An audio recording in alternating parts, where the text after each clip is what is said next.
মার্কিন state department থেকে একটি বক্তব্য এসেছে আজকে। বাংলাদেশে গত কয়েক মাসে মানবাধিকার লঙ্ঘনে দায়ীদের জবাবদিহির আওতায় আনতে হবে। গত কয়েক মাসে মানে বুঝতে পারছেন, এই অন্তর্বর্তী সরকারের ইতিমধ্যে 2 মাস পূর্ণ হয়েছে। তার মানে এই অন্তর্বর্তী সরকার দায়িত্ব নেওয়ার পরেও মানবাধিকার লঙ্ঘনের যে সমস্ত ঘটনাগুলো আসছে সেগুলির প্রতি কিন্তু ইঙ্গিত দিচ্ছে মার্কিন পররাষ্ট্র দপ্তর। আপনাদের মনে আছে, মার্কিন পররাষ্ট্র দপ্তর এই ধরনের অসংখ্য বিবৃতি দিত প্রায় সপ্তাহে সপ্তাহে। আমরা সেগুলো নিয়ে বক্তব্য রাখতাম। তখন ছিল শেখ হাসিনার আমল। আমরা বলতাম এই কারণে যাতে এই মানবাধিকার লঙ্ঘনের ঘটনাগুলো না ঘটে। তো ওই সময় কি হতো, পররাষ্ট্র মন্ত্রণালয় থেকে, স্বরাষ্ট্র মন্ত্রণালয় থেকে একেবারে স্রেফ উল্টায় দেওয়া হতো, গুরুত্ব দেওয়া হতো না। বলা হতো যে এগুলি হলো অপপ্রচার, এদের কোনো ঘটনা ঘটেনি, এদের হচ্ছে মার্কিন ষড়যন্ত্র, নানান রকম কথাবার্তা বলে এগুলিকে কি বলে উড়াই দিত তারা। কিন্তু ওই সব কথাগুলি কিন্তু আস্তে আস্তে কাল হয়ে দাঁড়াইছিল হাসিনারা বলে।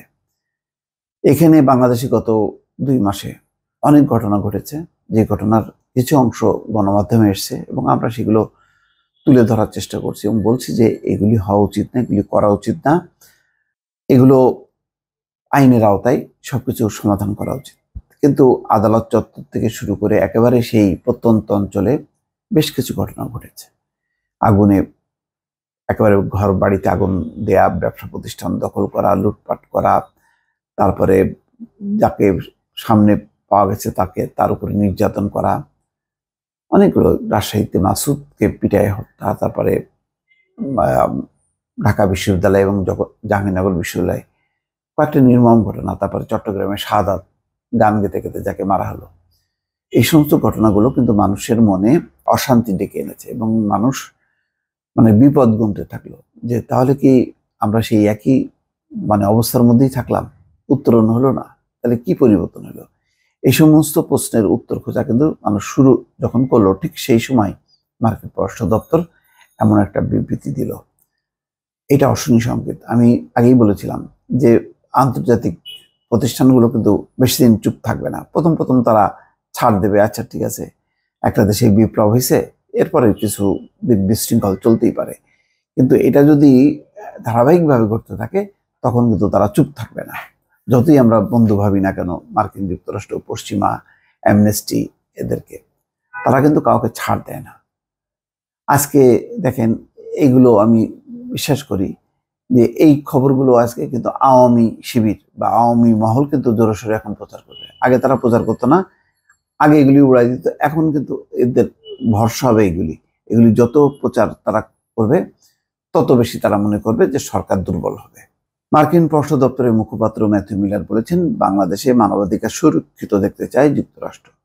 আর চূড়ান্তভাবে গত কয়েক মাসে যারা বাংলাদেশি জনগণের মানবাধিকার লঙ্ঘনের জন্য দায়ী তাদের জবাবদিহির আওতায় আনতে হবে। সোমবার মার্কিন পররাষ্ট্র দপ্তরের নিয়মিত ব্রিফিংয়ে এক সাংবাদিকের করা প্রশ্নের জবাবে মুখপাত্র এই কথা বলেন। ব্রিফিংয়ে এক প্রশ্নে বলা হয়, বাংলাদেশে এখন দুর্গাপূজার সময় নিরাপত্তা নিয়ে নানা উদ্বেগের মধ্যে দেশটির হিন্দু সম্প্রদায় তাদের সবচেয়ে বড় দুর্গাপূজা উদযাপনের প্রস্তুতি নিচ্ছে। অন্যদিকে হিন্দু সম্প্রদায় যাতে শান্তিপূর্ণভাবে ধর্মীয় অনুষ্ঠান পালন করতে পারে তা নিশ্চিত করার জন্য বাংলাদেশ সরকারের কাছে বার্তা দিয়েছে প্রতিবেশী ভারত। এই পরিস্থিতিতে মার্কিন সরকার কি সংখ্যালঘুদের জীবন রক্ষায় বাংলাদেশি কর্তৃপক্ষের সঙ্গে কোনো যোগাযোগ করছে?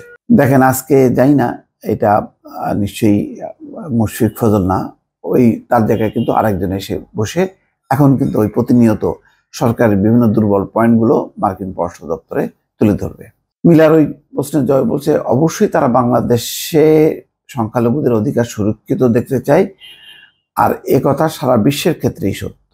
আরেক প্রশ্নে বলা হয়, বাংলাদেশে ক্রমবর্ধমান উচ্ছৃঙ্খল জনতার সহিংস অর্থাৎ মব ভায়োলেন্স এবং বিচার বহির্ভূত হত্যার ঘটনা নিয়ে ফ্রান্স ভিত্তিক মানবাধিকার সংস্থা JMBF এর জরুরি আহ্বানের প্রতিক্রিয়ায় যুক্তরাষ্ট্র কি সুনির্দিষ্ট পদক্ষেপ নেবে? এছাড়া নিরপরাধ ব্যক্তিদের বিরুদ্ধে করা মামলার সংখ্যা নিয়ে ক্রমবর্ধমান উদ্বেগের আলোকে বাংলাদেশে মানবাধিকার লঙ্ঘনের ব্যাপারে জবাবদিহি কিভাবে নিশ্চিত করবে যুক্তরাষ্ট্র? মার্কিন সরকার এই মুহূর্তে বাংলাদেশে মানবাধিকার সুরক্ষা কিভাবে দেখছে? জবাবে মিলার বলেন, প্রশ্নকারীর উল্লেখ করা এসব বিষয় নিয়ে তিনি কথা বলতে পারেন না, তবে তিনি বলেন মাত্র 2 সপ্তাহ আগে নিউ ইয়র্কের জাতিসংঘ সাধারণ পরিষদের অধিবেশনের ফাঁকে বাংলাদেশের প্রধান উপদেষ্টার সঙ্গে বৈঠক করেছেন মার্কিন পররাষ্ট্রমন্ত্রী। মিলার বলেন, এই বিষয়ে স্পষ্ট করে দেওয়া হয়েছে তারা মানবাধিকার সুরক্ষিত দেখতে চায়, আর চূড়ান্তভাবে গত কয়েক মাসে যারা বাংলাদেশি জনগণের মানবাধিকার লঙ্ঘনের জন্য দায়ী তাদের জবাবদিহির আওতায় আনতে হবে। তার মানেটা কি দেখছেন, যে নিউ ইয়র্কের আসছিল যে ডক্টর ইউনূস, তাকেও কিন্তু ওই পররাষ্ট্রমন্ত্রী বলে দিছে যে তারা বাংলাদেশে মানবাধিকার সুরক্ষিত দেখতে চায়, একই ধারা দেখতে চায় না। আর বিগত সময় যাওয়া হয়েছে তারা তদন্ত করতে চায় এবং জাতিসংঘ এই ব্যাপারে অগ্রসর হয়েছে। সুতরাং আজকে এটা মেসেজ, একটা আমি বলবো যে একটা সিগন্যাল তারা দিল।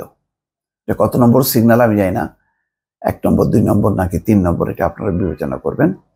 কিন্তু যেভাবে প্রতিদিনের ঘটনা ঘটছে, গণমাধ্যমে আসছে, সেগুলি কোনোভাবেই প্রত্যাশিত না। এগুলি একটা বিপদ তৈরির ক্ষেত্র তৈরি করছে, এইটুকু বলা যায়। দর্শক ভালো থাকবেন, আল্লাহ হাফেজ।